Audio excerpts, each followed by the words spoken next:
जय हिंद दोस्तों। आज जो मैं बात करने वाला हूँ ये लेखपाल का इकोलॉजी एनवायरनमेंट से रिलेटेड ये रिवीजन की क्लास है। ध्यान से सुनना, रिवीजन की क्लास है।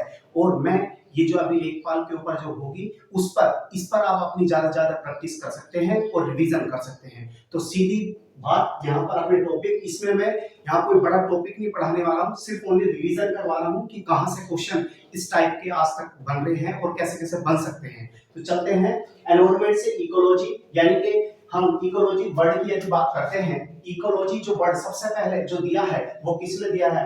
अर्नेस्ट हेगल ने 1869 में, यानी कि अर्नेस्ट हेगल ने किसने दिया है? सबसे पहले जो वर्ड दिया है वो किसने दिया? अर्नेस्ट हेगल ने।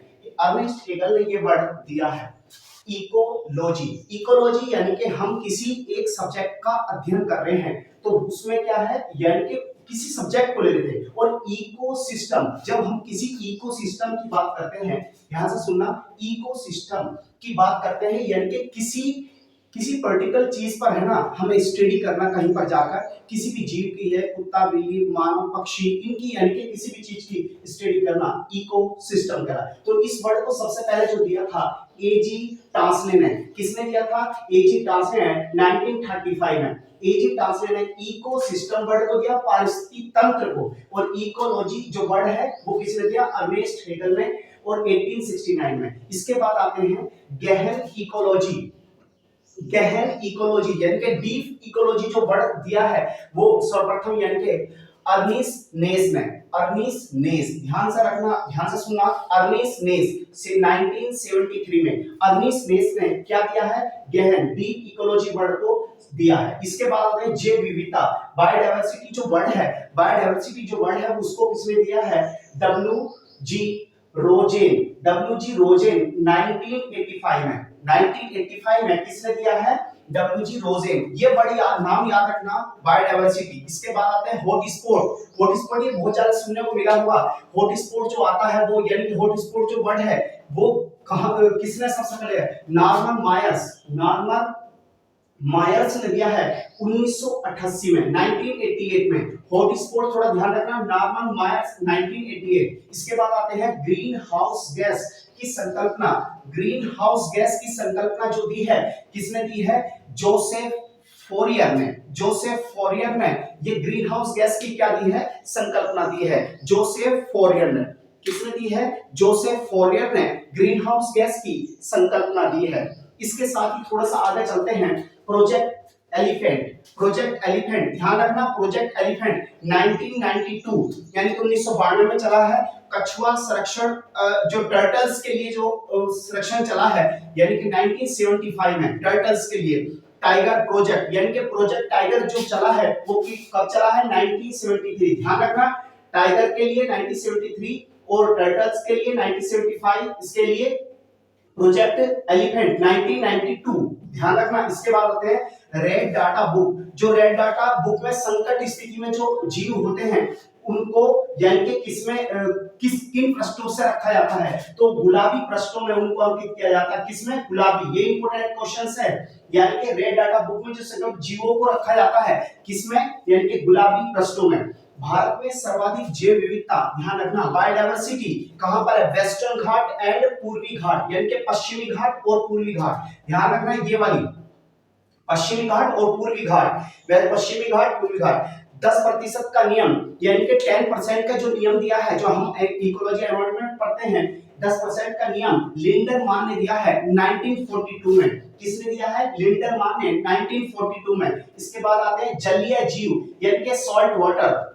जो सॉल्ट वाटर में उगने वाले जो पौधे होते हैं, जो सॉल्ट वाटर में उगने वाले जो पौधे होते हैं उनको क्या बोला जाता है? हेलोफाइटस। क्या बोला जाता है? हेलोफाइटस, जो जलीय जीव में। इसके साथ आते हैं थोड़ा पिरामिड का बात कर लेते हैं। पिरामिड आपका कहीं ना कहीं एक नया क्वेश्चन मिल सकता है, तो ध्यान से।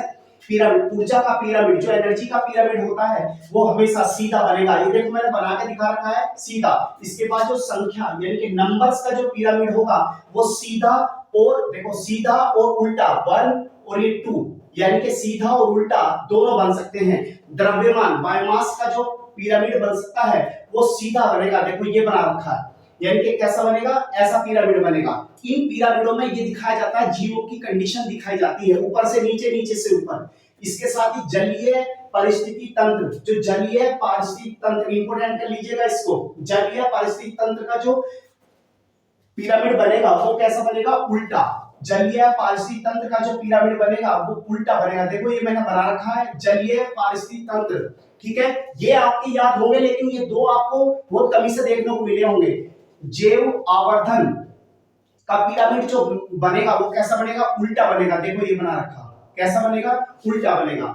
इसके साथ ही ये पिरामिड यहां पर मैंने खत्म कर दिया शॉर्ट में। ये रिवीजन है सिर्फ आपका। पृथ्वी पर प्राथमिक उत्पादकता सबसे ज्यादा, जो अर्थ पर है ना सबसे ज्यादा प्राथमिक उत्पादकता जो है वो कहां पर मिलेगी, यानी कि जो ट्रॉपिकल है हमारे ग्रीन फॉरेस्ट जो है वहां पर, उष्ण कटिबंधीय सदाबहार वन में वहां पर सबसे ज्यादा मिलेगी, उत्पादकता सबसे ज्यादा है। उसके बाद ज्वार नद मुख में, कहां पर, ज्वार नद मुख में मिलेगी। उसके बाद डेल्टा, जो डेल्टाई क्षेत्र है वहां पर मिलेगी।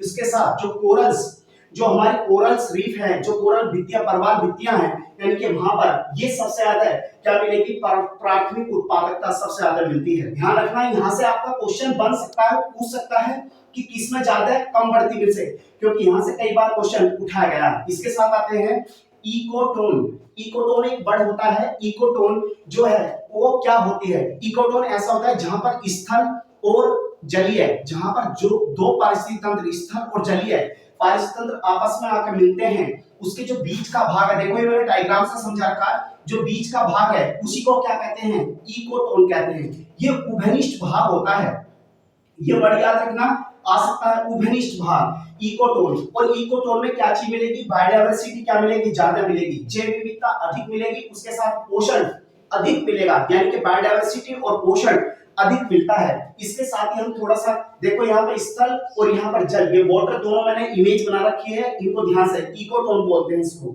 ठीक है। क्या जैव विविधता मिलेगी, हाँ, पोषण का स्तर अधिक मिलेगा। इसके साथ आते हैं गिद्ध परियोजना। गिद्ध परियोजना थोड़ा सा चर्चा में हो सकता है, आप किससे क्वेश्चन आ जाए, 2003 उस टाइम पर इनकी आबादी 90% से कम हो गई थी, तो 2003 में गिद्ध परियोजना याद रखना। और इसी से संबंधित, गिद्ध परियोजना से संबंधित ही एक कार्यक्रम चला था, सेव कार्यक्रम, इंपोर्टेंट कर लीजिएगा, गिद्ध से संबंधित है सेव कार्यक्रम, गिद्ध से संबंधित ये कार्यक्रम है इकोलॉजी में। तो मैंने कुछ इसमें आपको बेसिक जानकारी दे दी है, ये रिवीजन है, ना कि कोई कॉन्सेप्ट की क्लास है कि मैं किसी टॉपिक पर पढ़ा रहा हूं। ये सिर्फ आपका रिवीजन है, ताकि आपके लेखपाल में कोई ना कोई question, ecology, Ernest Haeckel, ecosystem, एजी ट्रांसलेट, थोड़ा सा ये डेट याद रखना, आजकल ये डेट ज्यादा पूछ रहा है एग्जाम में, डेट, ये डेट याद रखना, कभी इनमें कंफ्यूजन हो जाए। हॉट स्पॉट याद रखना, हॉट स्पॉट, ठीक है। ये चीजें आपको मैंने रिवीजन करा दी है। और इसके साथ ही जो इसी की नेक्स्ट इकोलॉजी की क्लास में लेकर आऊंगा, वो लेकर आऊंगा जो जलवायु क्लाइमेट से संबंधित जो सम्मेलन हुए हैं उनसे रिलेटेड, कि कोप 1, कोप 3, कोप एजेंडा 21 क्या है, या कोप क्या है, या एमओपी मोप क्या है, तो इनसे रिलेटेड एक छोटी समरी सी क्लास रिवीजन के लिए फिर दोबारा लेकर आऊंगा। तो आप अपनी मेहनत करते रहें और रिवीजन करते रहें, ज्यादा से ज्यादा रिवीजन करिएगा अपने सब्जेक्ट पर, ज्यादा किताबें ना पढ़ें, जो पढ़ रखा है उसी को रिवीजन कर लीजिएगा, ठीक है। जय हिंद, जय भारत।